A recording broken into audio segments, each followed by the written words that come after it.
On average, 22 people a day die waiting for a transplant. 22 people. Think about that for a moment.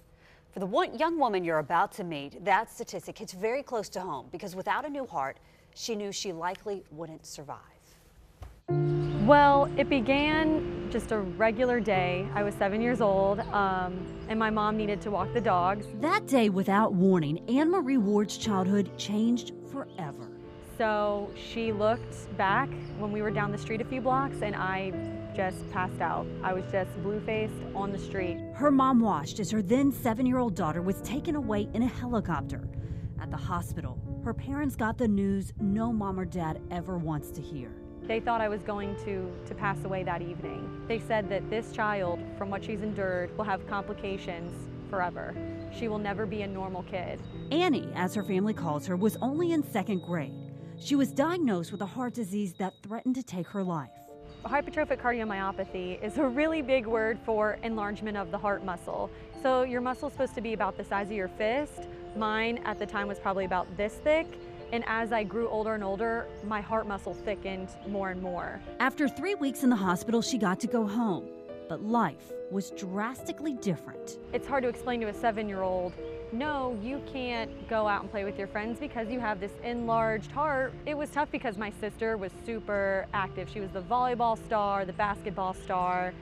I actually tried to pursue dance one time when I was 14, and I ended up having a heart attack on stage, and it was just so upsetting knowing that my heart condition was controlling my life. Going off to college was a huge milestone, but Anne Marie's freshman year was almost her last year of life. By the time I was 18, my heart became so unhealthy that I started fainting and having heart attacks just trying to walk to class. And I really did wonder why life was worth living. What was the point of this if I can't effectively do anything? Her doctors told her it was a miracle that she was alive. He sat down and said, I have no idea how you were functioning. Her only hope? A new heart. Then, one day, while she was doing her homework, her phone rang. Her mother asked her if she was sitting down. And she said, Annie, they have a heart for you. We found a heart. Annie left her dorm room in Lakeland and made the 2-hour trip to Gainesville. She walked into UF Health, not sure what to expect, but ready to get a transplant. I describe it as the most peaceful moment that I have ever felt in my entire life. I just knew that I was ready for this and that my life would be changed forever. But the heart waiting for her meant another family had to say goodbye to their precious 14-year-old daughter.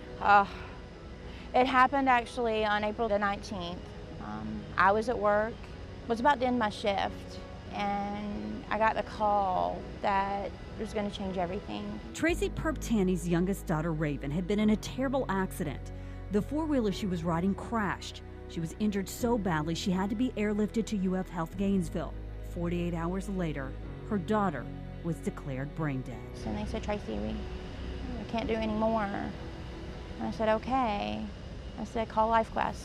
We know what we need to do. And I wanted to fight for that heart because it was a heart of gold. Raven donated 4 organs. Her mother sent letters to all of the recipients and for months wondered if she would ever hear back. Christmas was approaching.